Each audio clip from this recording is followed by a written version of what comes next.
जय श्री कृष्ण चैतन्य प्रभु नित्यानंद श्री अद्वैत गदाधर श्रीवासादि गौरभक्तवृंद।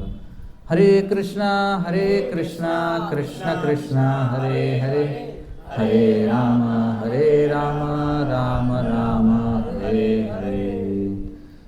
श्री प्रभास क्षेत्रम की जय, भल्का तीर्थम की जय। ఇప్పుడున్నటువంటి ప్రదేశం ఏదైతే ఉందో దీన్ని బల్కా తీర్థం అని చెప్పి అంటారు. ఇక్కడ మీరు చూసినట్లయితే అక్కడ గోపురం కనిపిస్తుంది. అక్కడ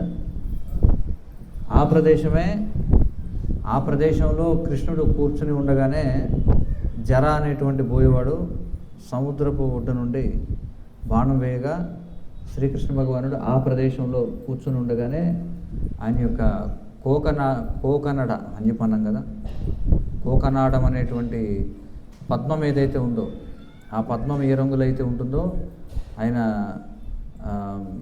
ఎడమ కాలుపై కుడి కాలు వేసుకొని కూర్చొని ఉండగా శ్రీకృష్ణ భగవానుడు ఒక రావి చెట్టు కింద, అప్పుడు రావి చెట్టు కింద కూర్చున్నప్పుడు ఆ బోయేవాడు బాణం వేశాడు. మనం చెప్పుకున్న ఆ బోయేవాడు ఎవరో కూడా, ఎవరా బోయేవాడు? జర అనే బోయేవాడు ఎవరు?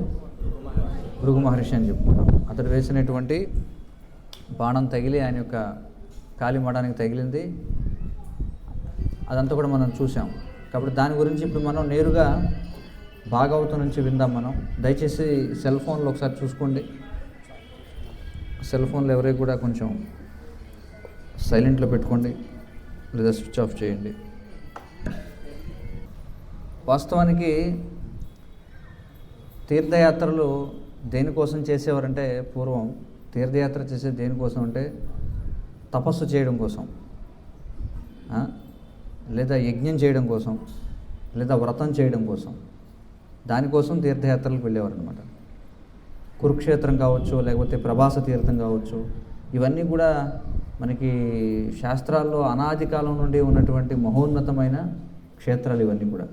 మరి ఎంతో దూరం నుంచి జనులందరూ కూడా వచ్చి ప్రభాస తీర్థంలో, అలాగే వారణాసి, లేకపోతే మనకి నైమిషారణ్యం, లేదా మనం చూస్తే బదరికాశ్రమం, ఋషికేశ్, గంగోత్రి, ఇవన్నీ ఏవైతే ఉన్నాయో, కురుక్షేత్రం, ఇవన్నీ కూడా ధర్మస్థలాలు అన్నమాట. చూడండి, ధర్మక్షేత్రాలు ఇవన్నీ కూడా. ఎందుకంటే అక్కడ ధర్మం ఆచరేత్. దేనికోసం వెళ్ళాలంటే ధర్మాన్ని ఆచరించడం కోసం వెళ్ళాలి. మరి మన యొక్క సనాతనమైనటువంటి ధర్మం ఏమిటి? కృష్ణ చైతన్యం, శ్రీకృష్ణ భగవానునికి సేవ చేయడం, అదే మన యొక్క సనాతనమైనటువంటి ధర్మం.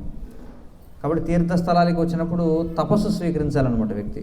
అయితే ఈ రోజుల్లో అసలు కలియుగంలో ఉండడమే ఒక తపస్సు. కాబట్టి ఎవరు కూడా తీర్థస్థలాలకి, ఇంకా కలియుగంలో ఎలా ఉండాలంటే తీర్థస్థలాలన్నీ కూడా సౌఖ్యాలతో నిండిపోయాయి అన్నమాట కలియుగం. పూర్వం తీర్థయాత్రలకు రావడం అంటే, తీర్థయాత్రలకు అందరూ రాగలిగేవారు కూడా కాదు పూర్వం. ఎందుకంటే తీర్థస్థలాలు ఏవైతే ఉన్నాయో అవి కేవలం తపస్సులు మాత్రమే అక్కడ ఉండగలిగేవారు. ఎందుకంటే అక్కడ అన్ని సౌకర్యాలు ఉండవు తీర్థస్థలాల్లో. ఏవో పూర్వం మహారాజులు కొన్ని సత్రాలు నిర్మించేవారు. మీరు ఇప్పటికీ అహోబిలం వెళ్ళి చూసినట్లయితే, లేదా హంపి వెళ్ళి చూసినట్లయితే, తిరుపతిలో కూడా 1000 కాళ్ళ మండపం అని ఉంటుంది. పూర్వం ఏముండేవంటే నదుల పక్కన, సెలయేరుల పక్కన, లేకపోతే పెద్ద పెద్ద బావుల దగ్గర, చెరువుల దగ్గర సత్రాలు నిర్మించేవారు అనమాట. సత్రాలు అంటే పెద్ద పెద్ద కాళ్ళ మండపాలు ఉండేవి, పెద్ద పెద్ద శిలా మండపాలు. జనులందరూ కూడా మనం నేను చూసాం, బరోడాలో పురుషులందరికీ ఒక దగ్గర విడిది ఇచ్చారు స్నానం చేయడానికి. సో అలా ఉండేవి గదులు ఉండడం, లేకపోతే సింగిల్ బెడ్రూమ్లు, డబుల్ బెడ్రూమ్లు, నాన్ ఏసీ, ఏసీ, ఈ వస్తువులు ఏవి కూడా లేవు పూర్వం. కేవలం తపస్సు చేయగలిగిన వారు మాత్రమే రాగలిగేవారు ఎక్కడికి ఈ యొక్క యాత్రలకు రాగలిగేవారు. కానీ కలియుగంలో ఎవరు కూడా తపస్సు చేయగలిగేటువంటి పరిస్థితులు ఉండరన్నమాట. చూడండి, అందుచేత ఏమిటంటే సౌకర్యాలను కూడా కల్పించాల్సి ఉంటుంది. ఏమైనప్పటికీ సరే, సౌకర్యాలు కల్పించుకున్నాం. కానీ ఇక్కడికి వచ్చి మనం చేయాల్సింది ఏమిటంటే వ్రతం చేయాలి, యజ్ఞం చేయాలి. మరి కలియుగంలో ఏంటంటే శ్రవణ కీర్తనం, ఇదే మనకి గొప్ప యజ్ఞం. అందుచేత మనం మరి చాలా అదృష్టవంతులం మనం. ఎందుకంటే మనం ఇప్పుడు ఇక ప్రభాస తీర్థంలో ఉన్నాం. ఈ ప్రభాస తీర్థంలో కూడా ఎక్కడున్నాం ఇప్పుడు మనం? బల్కా తీర్థం అనేటువంటి ప్రదేశంలో ఉన్నాం. కాబట్టి ఇప్పుడు మన యొక్క భాగ్యం ఏమిటంటే మనం ఈ యొక్క ప్రవాస తీర్థంలో ఉన్నాం. అయితే ఇప్పుడు ఉన్నటువంటి తీర్థస్థలాల్లో అనిపించకపోవచ్చు మనకి, ఎందుకంటే ఇవన్నీ కూడా ఎప్పుడైతే ఈ తీర్థాలకు యాత్రికులు ఎక్కువగా రావడం మొదలు పెడతారో వ్యాపారస్తులు కూడా రావడం మొదలు పెడతారు. ఎప్పుడైతే వ్యాపారస్తులు రావడం మొదలు పెడతారో అప్పుడు అవన్నీ ఏమవుతాయి, తీర్థాలను కూడా మహానగరాల్లాగా అయిపోతాయి. ఇంకా జరిగేదంతా తెలుసు ఎలా ఉంటుందనేది. ఏమైనప్పటికీ వాటి యొక్క బాహ్య రూపం ఏ విధంగా ఉన్నా కూడా, ఈ యొక్క ధామాల యొక్క బాహ్య రూపం ఏ విధంగా ఉన్నా కూడా, మనం ఇప్పటికీ కూడా తీర్థస్థలాలకు వెళ్ళి మనం చేయాల్సినటువంటి యజ్ఞం, దానం, తపస్సు, ముఖ్యంగా ఈ తీర్థస్థలాల్లో చేయవలసింది ఏమిటంటే కృష్ణుడు చెప్తున్నాడు భగవద్గీతలో, యజ్ఞదాన తపఃక్రియ నత్యాజ్యం అని చెప్పుకుంటున్నాడు. యజ్ఞము, దానము, తపస్సు ఈ మూడు చేయాల్సినటువంటివి అన్ని తీర్థాలు, ఏ తీర్థాలకు వెళ్ళినా సరే. మరి కలియుగంలో మనం చేయాల్సినటువంటి యజ్ఞం ఏమిటి? నామ సంకీర్తనం. హరే కృష్ణ కృష్ణ కృష్ణ హరే హరే, హరే రామ రామ రామ హరే హరే అనేటువంటి సంకీర్తనం మనం చేయాలి. అలాగే మరి యజ్ఞ దానం అంటే ఏం దానం చేయాలి మనం? ఎవరికి దానం చేయాలి? ఎవరైతే కృష్ణ చైతన్యాన్ని ప్రచారం చేసేటువంటి వైష్ణవులు, సాధువులు ఎవరైతే ఉంటారో వారికి దానం చేయాలి. సద్బ్రాహ్మణులకు దానం చేయాలి.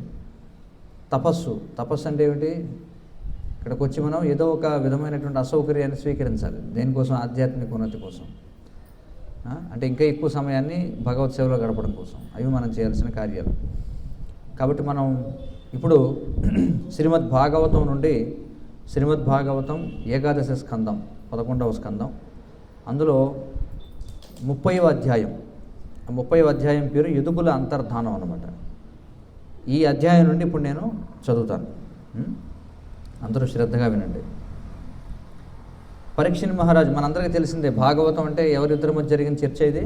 సుఖదేవ గోస్వామి, పరీక్షిత్ మహారాజు మధ్య జరిగినటువంటి చర్చ. పరీక్షిత్ మహారాజు అడుగుతున్నారు, మహాభాగవతుడైనటువంటి ఉద్ధవుడు వనమునకు వెళ్ళిన తరువాత సకల జీవరక్షకుడైనటువంటి దేవదేవుడు ద్వారకాపురిలో ఏమి చేశాడు అని అడిగాడు.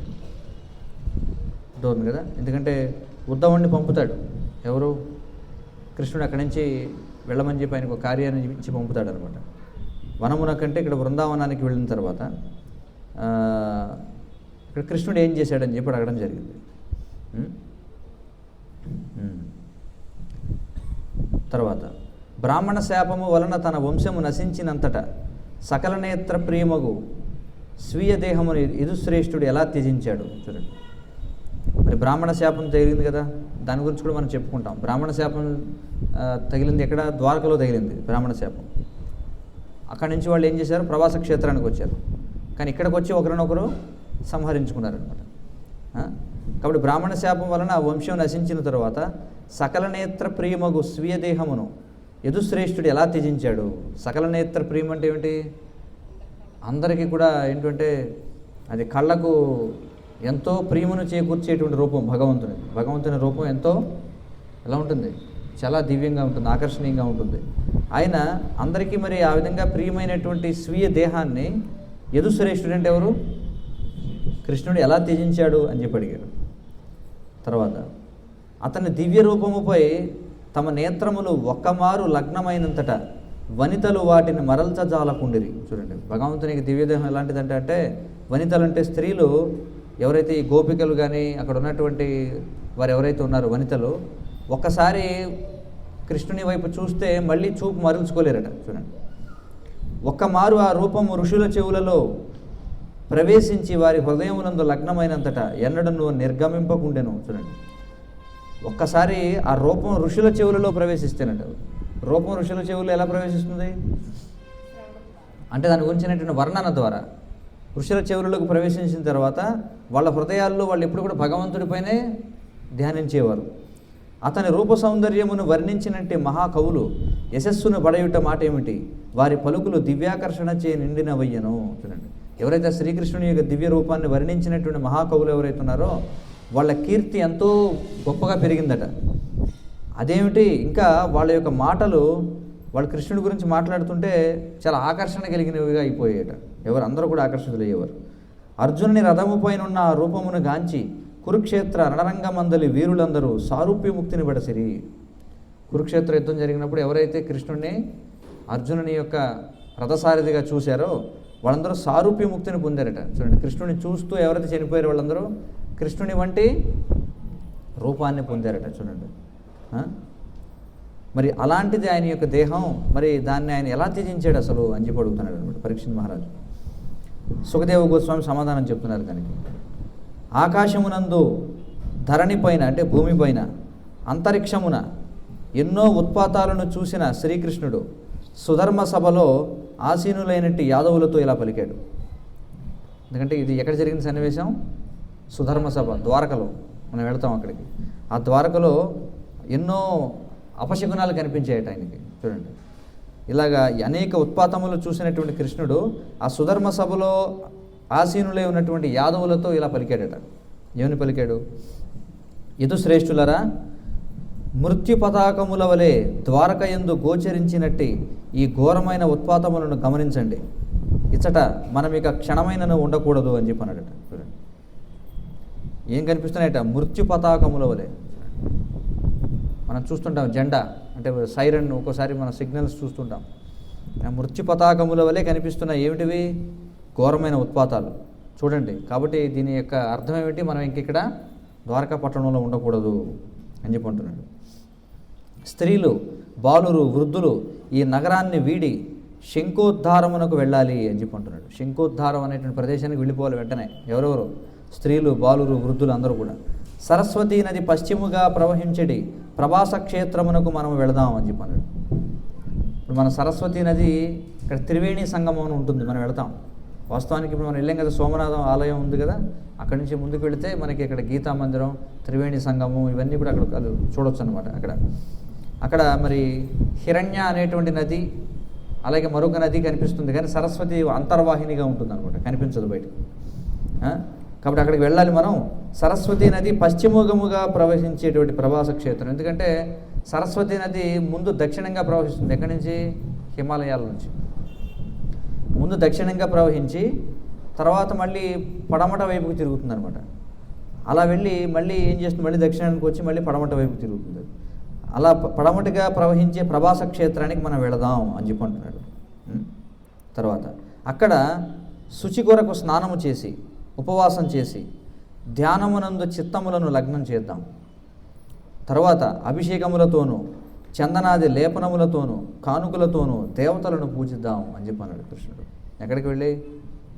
ఈ ప్రభాస క్షేత్రంలో. మహాభాగులకు బ్రాహ్మణుల సహాయముతో పాప పరిహార కార్యములను చేసిన తరువాత గోవులు, భూములు, సువర్ణము, వస్త్రములు, గజములు, అశ్వములు, రథములు, గృహములు మొన్నగు వాటిని ఇచ్చి బ్రాహ్మణులను ఆరాధించదము. అంటే మనకి కృష్ణుడు ఒక పాఠం చూపిస్తున్నాడు.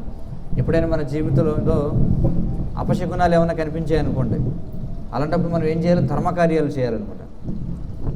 అర్థమవుతుంది కదా? ధర్మకార్యాలు చేయాలి అంటే యజ్ఞం కానీ, దానం కానీ, తపస్సు కానీ ఇలాంటి కార్యాలు చేయాలి. ఇప్పుడు మనం ఉత్పాతాలు ఎప్పుడైనా కలిగినప్పుడు, కష్టాల్లో ఉన్నటువంటి సమయాల్లో. కాబట్టి అదే కృష్ణుడు చెప్తున్నాడు అనమాట, మనం వెళ్ళి ఇవన్నీ చేద్దాం. తర్వాత ఆసన్నమై ఉన్నట్టు విపత్తును పరిహరించుటకు నిజముగా ఇది సముచితమగు పద్ధతి. చూడండి, కృష్ణుడు చెప్తున్నాడు, ఏదైనా మనకి ఉత్పాతం రాబోతుంది అని తెలిస్తే దాని నుంచి దాన్ని పరిహరించడానికి ఉన్నటువంటి పద్ధతి ఏమిటట? ఇదే. ఏం చేయాలంటున్నాడు?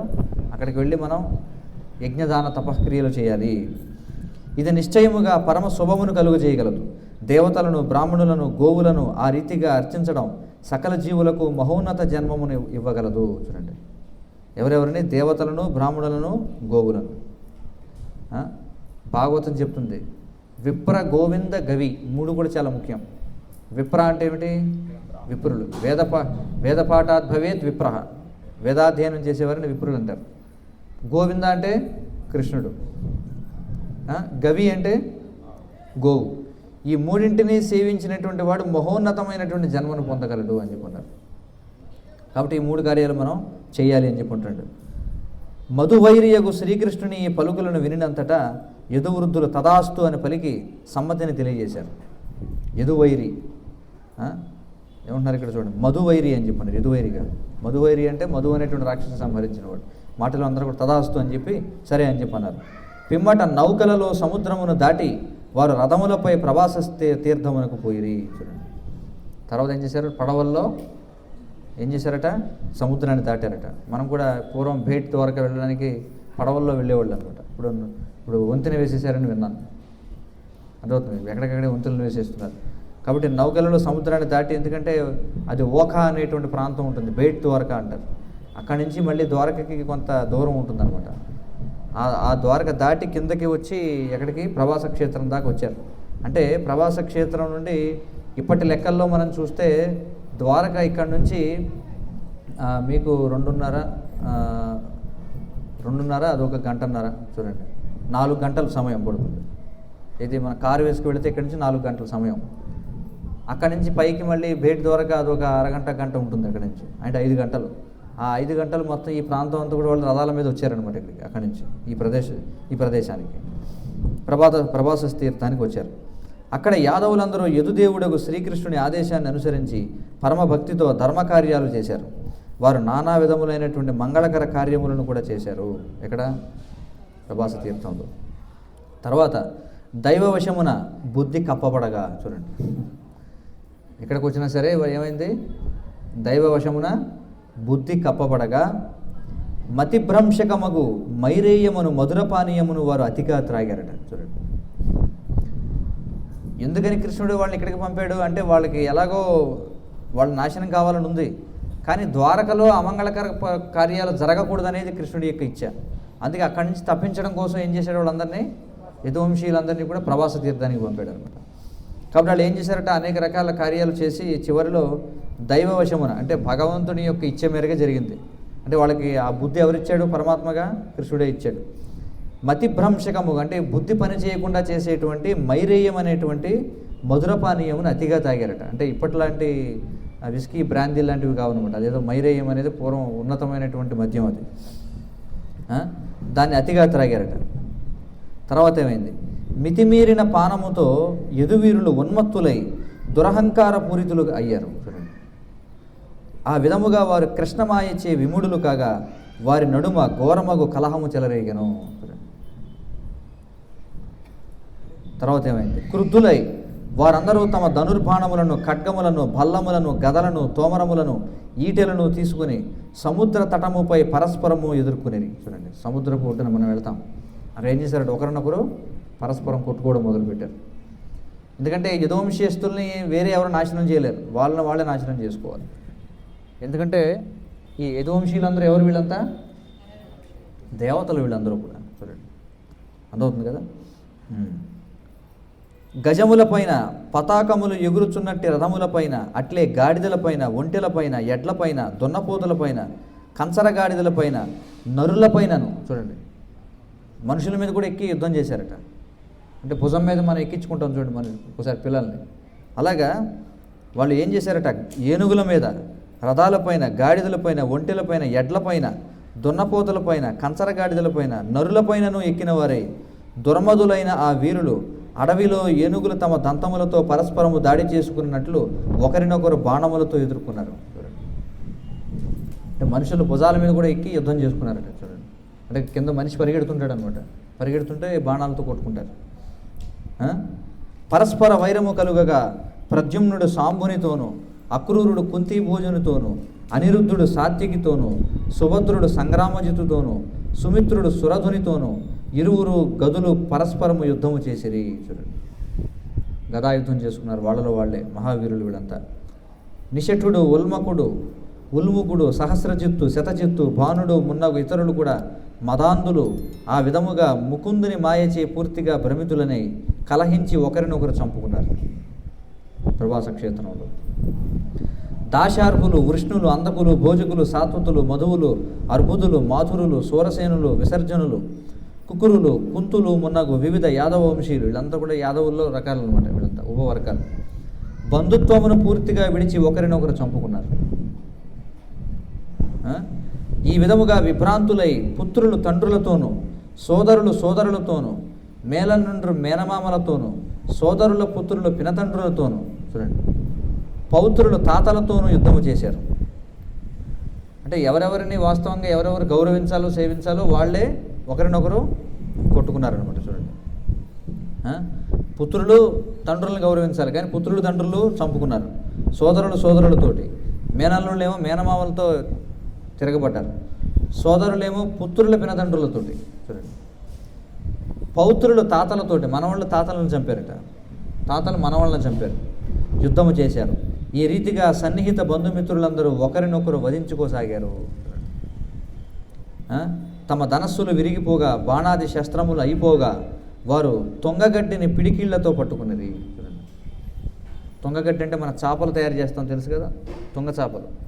దయచేసి ఎవరు గోడలుగా అనుకుని కూర్చోకండి, కొంచెం తపస్సు చేయండి, నిద్రపోవద్దు దయచేసి. కొంచెం వినండి, శ్రవణం చేయండి, అందరూ ఉత్సాహంగా ఉండండి కొద్దిసేపు. ఎలాగో మన గ్రామాల్లో నిద్రపోయేది, కొంచెం ఒక గంట తక్కువ నిద్రపోతే ఏం కాదు, తపస్సు చేసినట్టు అవుతుంది. తమ ధనస్సులు విరిగిపోగా బాణాది శస్త్రములు అయిపోగా వారు తొంగగడ్డిని పిడికిళ్లతో పట్టుకున్నారట. తొంగగడ్డిని తమ పిడికిళ్లలోకి తీసుకునేంతటే అవి వజ్రము వలె దృఢమైన పరిగలుగా మారిపోయాయట. గట్టి ఏది పట్టుకుంటే అది చాలా వజ్రాయుధాల్లాగా మారిపోయిందట. వాటితో వారు పరస్పరము పదే పదే కొట్టుకున్నది. శ్రీకృష్ణుడు వారిని ఆపుడకు ప్రయత్నించినప్పుడు అతనిని కూడా వారు ఎదుర్కొన్నారట. చూడండి, కృష్ణుడు ఆపుదామని వెళితే కృష్ణుడి మీద కూడా తిరగబడ్డారట. రాజా, భ్రమిత స్థితిలో వారు బలరాముని కూడా శత్రువుగా భావించిన వారై వధించడి ఉద్దేశముతో ఆయుధపాణులై అతని వైపుకు పరుగు తీసిరి. చూడండి, వాళ్ళే బలరాముని వైపుకు పరిగెత్తారట చంపుదామని చెప్పి. కురునందన, పిదప కృష్ణ బలరాములు మిగుల క్రుద్ధులై తుంగగడ్డిని పట్టుకుని పరిగలుగా ఉపయోగించుచు యుద్ధమునందు చరించువారై సంహార కార్యమును చేయజొచ్చరి. కృష్ణ బలరాములు కూడా ఏం చేశారు, ఇంకా గడ్డి పట్టుకుని వాళ్ళు కూడా ఏం చేశారు, వాళ్ళని చంపడం మొదలుపెట్టారు. బ్రాహ్మణ శాపగ్రస్తులు కృష్ణమాయ విమోహితులు అయిన వీరుల క్రోధము వెదురు పొదలో పుట్టిన అగ్ని వనమునే నశింపజేసిన చందమున ఇప్పుడు వారి వినాశమునకే దారి తీసెను. ఈ విధముగా తన వంశీయులందరూ నశించినంతటా భూభారము తుదకు నశించినదని శ్రీకృష్ణ భగవానుడు తలచెను. అంతటా బలరాముడు సముద్ర తీరమున ఆసీనుడై పరమపురుషుని ధ్యానించుచు తన యందు తాను లీనమై ఈ మనుష్యలోకమును త్యజించెను. ఇది కూడా మనం చూస్తాం. సోమనాథ ఆలయం నుంచి కొంచెం ముందుకు వెళ్ళాలన్నమాట. బలరాముడు ఆయన నోటిలోంచి ఒక సర్పం, అనంత సర్పం వచ్చి అది ఏం చేస్తుందంటే ఒక బిలంలోకి వెళ్ళిపోతుంది అనమాట. ఆ ప్రదేశం కూడా ఉంటుంది, అది కూడా చూస్తాం. బలరాముడు అంతర్ధానమైన ప్రదేశం. బలరాముని అంతర్ధానమును వీక్షించిన వాడై దేవకీసుతుడగు శ్రీకృష్ణుడు ఒక అశ్వత్థ వృక్ష సమీపమున మౌనముగా నేలపై కూర్చుండెను. ఏం చేశాడు, ఒక అశ్వత్థ వృక్షం కింద కూర్చున్నాడట మౌనముగా. అశ్వత్థ వృక్షం అంటే రావి చెట్టు అంటాం, అలాగే మర్రి చెట్టును కూడా అశ్వత్థ వృక్షం అంటారు. ఆ దేవదేవుడు దేదీప్యమానముగా ప్రకాశించే చతుర్భుజ రూపమును ప్రదర్శించుచుండెను. చూడండి, ఆ సమయంలో ఎలా ఉన్నాడట, ఆయన చతుర్భుజ రూపాన్ని ప్రదర్శించున్నాడట. మరి చతుర్భుజ రూపాన్ని సాధారణ మానవుడు ప్రదర్శించగలడా? లేదు. చూడండి ఎంత స్పష్టంగా ఉంది ఇక్కడ. ఆ రూప తేజము పొగలేని అగ్నివలే సకల దిక్కులలోని అంధకారమును నశింపజేసి ఉండెను. నీలఘన శ్యాముల వర్ణుడు అయిన అతని దేహము తప్తకాంచన వర్ణముతో నుండెను. తప్తకాంచనం అంటే కరిగిన బంగారపు రంగులో ఉందట. అతని సర్వమంగళ రూపము శ్రీవత్స చిహ్నితమై ఉండెను. ఇక్కడ శ్రీవత్స చిహ్నం ఉంది. అతని ముఖపద్మము సుందర తరహాసముతో నిండి ఉండెను. అతని శిరము నీలకుంతల మండితమై ఉండెను. నీలం రంగు వెంట్రుకలు అనమాట, శిరోజములు. అతని కమలనేత్రములు అతి మనోహరముగా నుండగా అతని మకర కుండలములు మెరియుచుండెను. అతడు పట్టు వస్త్ర ద్వయమును, కటిసూత్రములను, యజ్ఞోపవేతమును, కటకములను, అంగదములను, కిరీటమును, కౌస్తుభముడిని, హారములను, నూపురములను, ఇతర రాజచిహ్నములను ధరించి ఉండెను. వనమాలాలంకృతుడైన అతడు మూర్తిమంతములైన ఆయుధములచే పరివేష్టితుడై ఉండెను. ఎర్రతామర వంటి తాలువు కలిగిన ఎడమ పాదమును అతడు కుడి తొడపై నిలిపి కూర్చుని ఉండెను. చూడండి, ఇలా కూర్చుని ఉన్నాడు అనమాట. ఇలా ఎర్రతామర వంటి తాలువు కలిగిన ఎడమ పాదమును అతడు కుడి తొడపై నిలిపి కూర్చుని ఉండెను. అప్పుడు జరాయను వ్యాధుడు ఆ ప్రదేశమును సమీపించి ఆ దేవదేవుని పాదపద్మమును మృగప ముఖముని పొరబడెను. జింక ముఖం అని అనుకున్నాడట ఒక బోయేవాడు వచ్చి. తనకు వేట దొరికినదని తలచుచు ఆ వ్యాధుడు సాంబుని ముసలము యొక్క లేహఖండముతో తయారు చేసిన బాణముతో ఆ పాదమును కొట్టెను. చూడండి, ఇంతకీ అదేమిటి? ద్వారకలో బ్రాహ్మణులందరూ కూడా రాబోయేది కలియుగం కదా, మరి ఈ కలియుగంలో ఉన్నటువంటి దోషాన్ని నివృత్తి చేద్దామని ఒక యజ్ఞం చేస్తూ ఉన్నారు. ఆ యజ్ఞం చేస్తున్న ప్రదేశానికి సాంబుడు ఏం చేశాడు, వీళ్ళందరూ కూడా వెళ్ళి పరిహాసం చేస్తూ ఏదో ఒక స్త్రీ అంటే ఈ సాంబుడికి ఏం చేస్తారంటే స్త్రీ వేషం వేస్తారండి, కొంగు కప్పుకున్నట్టుగా వేసుకొని సాంబుడు ఏం చేస్తాడు, ఒక ఇనుప పదార్థాన్ని, ఒక భాండాన్ని ఒక దాన్ని లోపల పెట్టుకుని చీర కప్పి వెళ్ళి అక్కడికి వెళ్ళి ఋషుల దగ్గరికి వెళ్ళి గర్భం ఫలిస్తుందా లేదా అని చెప్పి అపహాస్యం చేస్తారనమాట. వాళ్ళకి తెలిసి వెంటనే ఏం చేస్తారు, అవును నీ గర్భం నుంచి ముసలం పుడుతుందని చెప్పి అంటారు. శాపం. ముసలం అంటే ఏమిటి? మీకు చావు దాపరిస్తుంది దాని నుంచి అని చెప్పి వెంటనే ఏం చేస్తారు, ఈ గర్భం నుంచి పుట్టేది ఏదైతే ఉందో అదే మీ వంశనాశనానికి దారి తీస్తుందని చెప్పిస్తారు వాళ్ళు. వెంటనే వీళ్ళు భయం వేసి ఏం చేస్తారు, దాన్ని పట్టుకెళ్ళిపోయి ఎవరు ఈ మథురా నగరాన్ని, మన ఈ ద్వారకలో ఉన్నటువంటి ఎవరు సూరసేన మహారాజా, ఉగ్రసేన మహారాజు అక్కడికి వెళ్ళి ఈ విధంగా చెప్తే ఆయన ఏం చేస్తాడు, మొత్తం దాన్ని చూర్ణం చేయించి సముద్రంలో కల్పించేస్తాడు, ఇక్కడ సముద్రంలో. అయితే అది మళ్ళీ ఏం చేస్తుందంటే, అది మళ్ళీ ఏదో ఒక చేప తింటుంది. ఆ చేప గర్భంలోంచి మళ్ళీ ఏం చేస్తుంది, అది అలా వెళ్ళి మొత్తానికి దానితో ఒక బాణం తయారవుతుంది అనమాట. ఆ బాణం జర అనేటువంటి బోయేవాడి చేతికి వస్తుంది. చూడండి, ఆ బాణంతో ఏం చేస్తాడు, తనకు వేట దొరికినదని తలచుచు ఆ వ్యాధుడు సాంబుని ముసలము యొక్క లోహఖండముతో తయారు చేసిన బాణముతో ఆ పాదమును కొట్టెను. తర్వాత ఏమైంది, పిమ్మట ఆ చతుర్భుజధారి యొక్క పురుషుని గాంచి వ్యాధుడు తన అపరాధమునకు భీతుడై నేలపై పడి అసుర వైరి పాదములపై తన శరమును నిలిపాను. ఎందుకంటే మరి కొట్టాడు కదా, కొట్టగానే మరి చనిపోయి ఉంటుంది కదా మృగం అని చెప్పి దగ్గరికి వచ్చి చూస్తారు కదా. తీరా దగ్గరికి వచ్చి చూస్తే ఎవరక్కడ, ఇలా చతుర్భుజ రూపంలో కూర్చున్నాడు స్వామి. ఆయన చూసి వెంటనే ఏం చేశాడు, భయపడిపోయి నేలపై పడి పాదములపై తన శరమును నిలిపాడట. జర పలుకుతున్నాడు, ఓ మధుసూదన, నేను పరమ పాపిని, అజ్ఞాన వశమున నేనిట్టి కార్యమును చేశాను. ఓ పరమ పవిత్రుడా, ఉత్తమ శ్లోక, దయచేసి ఈ పాపిని క్షమించుము అన్నాడు. విష్ణు, నీ నిరంతర స్మరణము ఏ మానవునికైనా అజ్ఞానాంధకారమును నశింపజేయునని పండితులు చెబుతారు. ప్రభు, అట్టి నీ ఎడ నేను అపరాధమునర్చి తిని. వైకుంఠనాథ, కనుక సాధు పురుషుల ఎడ తిరిగి అపరాధము చేయకుండా లాగున మృగములను వేటాడేడి ఈ పాపిని శీఘ్రమే సంహరింపుము. చూడండి, స్వయంగా భగవంతుడికి నేను అపరాధం చేశాను, మరి నాలాంటి వాడు మళ్ళీ సాధు పురుషుల పట్ల అపరాధం చేయకుండా నన్ను వెంటనే చంపేయండి అని చెప్పి అడుగుతున్నాడు.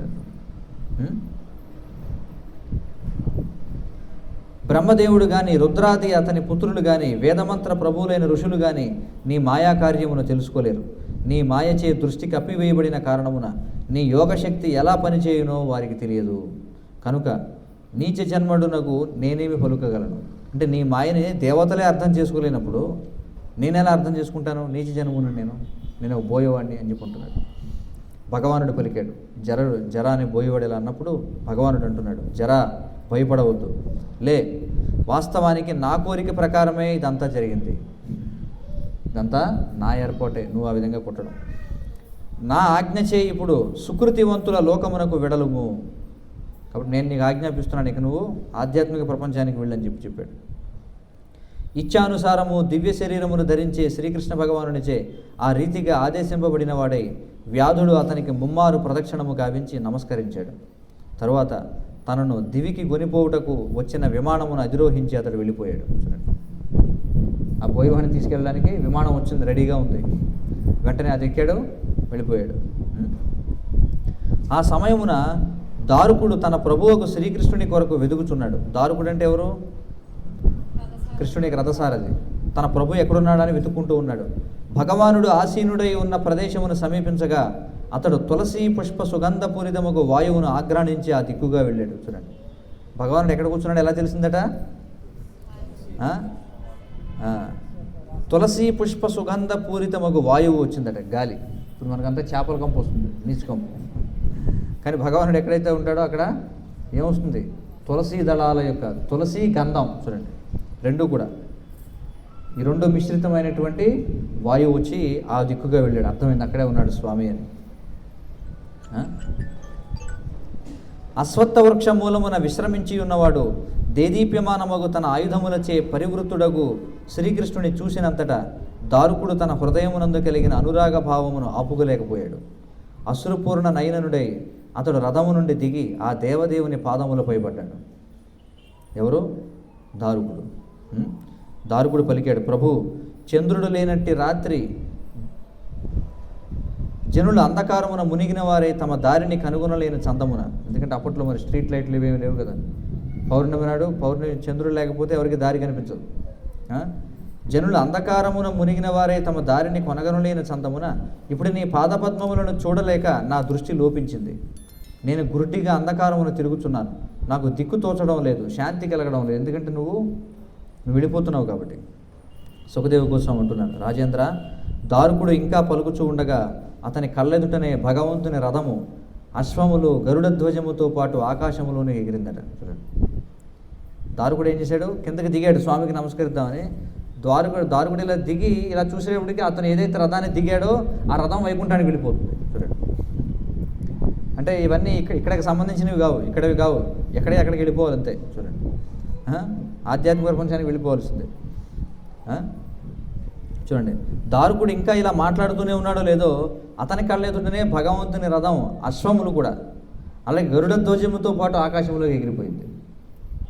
దివ్యమగు విష్ణు ఆయుధములు అన్నీయును పైకి ఎగిరినవై రథముని అనుసరించేవి. చూడండి, చతుర్భుజ విష్ణువు రూపంలో ఉన్నాడు కదా స్వామి, ఏమన్నా శంఖ చక్ర గదా పద్మాలు ఉన్నాయి కదా, అవి కూడా దారుకుడు చూస్తుండగానే రథంతో పాటు వెళ్ళిపోతున్నాయి అవి కూడా. చూడండి, అది అంతయు గాంచి పరమాశ్చర్యచకితుడైన రథసారథితో జనార్దనుడు మళ్ళీ ఇలా అన్నాడు. చూడండి, దోతుంది కదా, జనార్దనుడు మళ్ళీ ఇలా అన్నాడు. ఏమన్నాడు? సారథి, ద్వారకకు వెళ్ళిన వాడవై జ్ఞాతులందరూ పరస్పరము నశింపజేసుకుని విధమును మన బంధువులకు తెలుపు. సంకర్షణుని అంతర్ధానమును నా స్థితిని కూడా వారికి చెప్పు. ఏం జరిగిందో చెప్పు, నువ్వు వెళ్ళి నా సందేశకుడిగా. నీవు నీ బంధువులు ఇక ద్వారకాపురి యందు వసింపవలదు, ఇంక నువ్వు అక్కడ ఉండొద్దు. ఎందుకంటే నాచే విడువబడిన ఆ నగరమును సముద్రము ముంచివేయగలదు. చూడండి, ఎందుకంటే ఇక్కడ నేను వచ్చేసాను కాబట్టి ఇంకేం చేస్తుంది సముద్రం? ఆ నగరాన్ని ముంచేస్తుంది. మనం వెళతాం ద్వారకకి, ఎవరన్నా బాగా ధనం ఖర్చు పెట్టగలిగితే బోటు మీద తీసుకువెళ్ళి మీకు ఆక్సిజన్ సిలిండర్లు పెట్టి సముద్రంలోకి తీసుకెళ్తారు కావాలంటే. లోపల ఆ ద్వారకా నగర శిథిలాలు చూడొచ్చు అనమాట. మొన్న నరేంద్ర మోడీ కూడా వెళ్ళి చూసి వచ్చాడు. మరి భవిష్యత్తులో మళ్ళీ మనం భగవచ్చిత్తం అయితే మళ్ళీ రాగలిగితే బహుశా అందరికీ అవకాశం ఉంటుందేమో, ఎవరికి తెలుసు. నీవు నీ బంధువులు ఇక ద్వారకాపురి యందు వసింపవలదు, ఎందుకంటే నగరమును సముద్రము ముంచివేస్తుంది. మీరందరూ మీ కుటుంబాలను నా తల్లిదండ్రులను తీసుకొని అర్జునుని రక్షణలో ఇంద్రప్రస్థమునకు వెళ్ళడు. ఇంద్రప్రస్థం అంటే ఎక్కడికి? పాండవుల దగ్గరికి వెళ్ళిపోండి, ఎవరు ఉండొద్దు అక్కడ. దారుక, జ్ఞాననిష్ఠుడవు ఉదాసీనుడవైన నా భక్తి యందు నీవు సుస్థిరుడవగము. ఈ లీలలన్నీ నా మాయారచితములే అని ఎరిగిన వాడవై ప్రశాంతముగా ఉండు. నువ్వేం కంగారు పడవద్దు, ఇదంతా నా ఏర్పాటు వల్ల జరుగుతుంది. ఆ విధముగా ఆదేశింపబడిన దారుకుడు భగవంతునికి ప్రదక్షిణము చేసి పదే పదే నమస్కరించాడు. శ్రీకృష్ణ పాదార విందములను శిరమున నిలుపుకుని వాడై పిమ్మట అతడు విషాద హృదయముతో పురమునకు పోయేవాడు. చూడండి, అక్కడి నుంచి వెళ్ళిపోయాడు అనమాట. సో అది జరిగింది. తర్వాత ఏమైంది? ఆ ప్రదేశానికి పిదప శివపార్వతులు, ఋషులు, ప్రజాపతులు, ఇంద్రాది దేవతలతో పాటు బ్రహ్మదేవుడు ప్రభాస తీర్థానికి వచ్చాడు దారుకుడు వెళ్ళిపోయిన తర్వాత. పితృదేవతలు, సిద్ధగణము, గంధర్వులు, విద్యాధరులు, మహావరగములు, చారుణులు, యక్షులు, రాక్షసులు, కిన్నెరులు, అప్సరసులు, గరుడ బంధువులు కూడా అరుదించి భగవంతుని నిష్క్రమణమును దర్శించడానికి పరమాతురతతో ఉన్నారట. ఎలా వెళుతున్నాడు ఆయన సుధామానికి? వారందరూ ఆ రీతిగా అరుదించుచు అంటే వస్తూ శౌరి అంటే శ్రీకృష్ణుని జన్మకర్మలను పలు రీతులుగా కీర్తించుచు స్తుతిస్తూ ఉన్నారట. రాజా, వారు తమ పలు విమానములతో ఆకాశమును నింపివేసి పరమ భక్తితో పుష్పవృష్టిని కురిపించారు. ఆ ప్రదేశంలో మొత్తం ఈ ప్రాంతం అంతా దేవతలకి విమానాలతో నిండిపోయిందనమాట. విశ్వమునకు పితామహుడైన బ్రహ్మను తన విభూతులైనట్టు ఇతర దేవతలను చూసిన వాడై భగవానుడు పద్మనేత్రములను మూసుకుని చిత్తమును తనయందే లగ్నము కావించెను. సకల లోకములకు సర్వాకర్షకమైన ఆశ్రయము, సకల ధారణ ధ్యాన లక్ష్యము అగు తన దివ్యదేహమును ఆగ్నేయ యోగధారణచే దగ్ధ మునర్చక శ్రీకృష్ణుడు స్వధామమున ప్రవేశించెను. అలాగే ఏం చేశాడు? తన యొక్క స్వరూపంతో స్వధామానికి వెళ్ళిపోయాడు. శ్రీకృష్ణుడు ధరణిని విడిచిన వెంటనే సత్యము, ధర్మము, ధృతి, యశస్సు, సౌందర్యము అతనిని అనుసరించినవి. అవన్నీ కూడా ఆయనతో పాటు వెళ్ళిపోయాయట. ఏమేమి వెళ్ళిపోయాయి? సత్యం, ధర్మం, ధృతి, యశస్సు, సౌందర్యం అన్నీ కూడా వెళ్ళిపోయాయి. స్వర్గమునందు దేవదుందుబులు మురుగాయి, ఆకాశము నుండి పుష్పవృష్టి కురిసింది. శ్రీకృష్ణుడి స్వధామమునందు ప్రవేశించేటప్పుడు తన గమనమును ప్రకటించని కారణమున పలువురు దేవతలు, బ్రహ్మాదులు అతనిని చూడలేకపోయారు. కానీ వారిలో కొందరు అతనిని చూడగలిగి మిగుల విస్మితులయ్యారు. ఎందుకంటే ఆయన అనౌన్స్ చేయలేదు కాబట్టి వెళ్ళిపోతున్నట్టుగా. వెంటనే చూడగానే కొంతమంది ఆశ్చర్యపోయారట. మేఘమండలములను విడిచెడి మెరుపు గమనమును సాధారణ మనుషులు కనుగొనలేని చందమున స్వధామమునకు వెళుతున్నట్టు శ్రీకృష్ణుని గమనమును దేవతలు కనుగొనలేకపోయారు. ఇప్పుడు మెరుపు వెళుతున్నప్పుడు మేఘాలకి తెలియదట మెరుపు వెళుతుందని మన మధ్య నుండి. అలాగే దేవతలు కూడా తెలియలేదట కృష్ణుడు వెళ్ళిపోతుంటే. అయినను కొందరు దేవతలు, విశేషముగా బ్రహ్మరుద్రాదులు శ్రీకృష్ణ భగవానుని యోగశక్తి పనిచేసేటి విధమును దర్శింపగలిగిన వారే విస్మృతులయ్యారు. కొంతమంది మాత్రం చూడగలిగారు, బ్రహ్మ, రుద్రులు ఇలాంటి వారు. తర్వాత దేవతలందరూ భగవానుని యోగగతిని ప్రశంసిస్తూ తమ తమ లోకములకు వెళ్ళిపోయారు. రాజా, దేహదారులకు బద్ధజీవుల జన్మ తిరోభావములను పోలి ఉండడి భగవానుని ఆవిర్భావ అంతర్ధానములు నటుని అభినయము వలె వాస్తవమునకు ఆ దేవదేవుని మాయా ప్రదర్శనమును ఎరుగుము. ఎలాగైతే నటుడు రంగస్థలం మీదకి వస్తాడో మళ్ళీ దిగిళ్ళిపోతాడో అలాగే భగవంతుని లీలలు కూడా. ఈ విశ్వాన్ని సృష్టించిన తరువాత అతడు దాని యందు ప్రవేశించి కొంతకాలము దాని యందు విహరించి చివరికి దానిని లయింపజేస్తాడు. చూడండి, తరువాత అతడు జగత్కార్యములన్నింటినీ విరమించి స్వీయ దివ్యమహిమ యందే నిలిచి ఉంటాడు.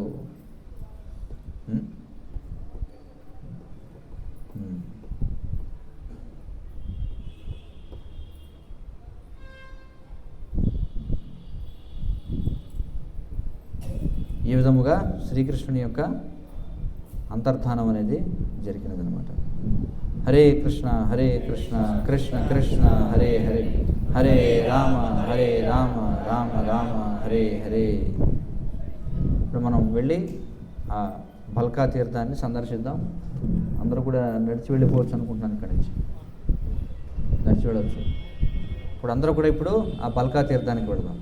ఆ బల్కా తీర్థానికి వెళ్ళిన తర్వాత అక్కడ నుంచి మళ్ళీ మనం సోమనాథ ఆలయం దగ్గర ఉన్నటువంటి మిగిలిన ప్రదేశాలు ఏమిటవి? గీతా మందిరం, ఎక్కడైతే ఈ ఉద్ధవ గీత జరిగిందో. అంటే ఇక్కడ ఏం చెప్తారంటే, బాణం వేసి జర అనేటువంటి బోయివాడు కొట్టిన ప్రదేశం ఇది. ఆయన నిష్క్రమించినటువంటి ప్రదేశం మరొక చోట ఉందని చెప్తారనమాట. కాబట్టి మనం అన్నీ కూడా సందర్శిద్దాం. ముందుగా ఇక్కడికి వెళదాం మనం. హరే కృష్ణ. శ్రీ బల్కా తీర్థం కీ జయ, ప్రభాస తీర్థం కీ జయ.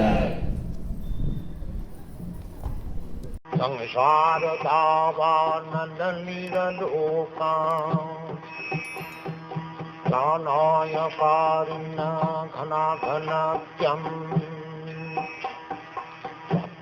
సకలగుణార్ణవస్య వందే గురు శ్రీ చరణారవిందం.